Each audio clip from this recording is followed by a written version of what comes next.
This is my custom Telecaster that I've put together, and it is featuring the Vaughn Scow custom pickups. And I met Vaughn at Winter NAMM 2015. He's a great guy, and I really liked the pickups he had. And so we talked, and we got some custom ones made for me. The neck pickup is a open top, and featuring Alnico 5 magnets to get a nice open bright sound. And on the bridge pickup, we did kind of an interesting thing.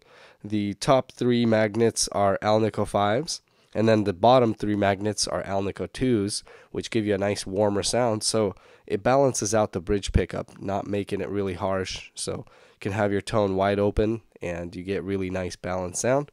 Also, this guitar features the Emerson Custom Pre-Wire Kit, and it sounds great. So let's hear a little bit more.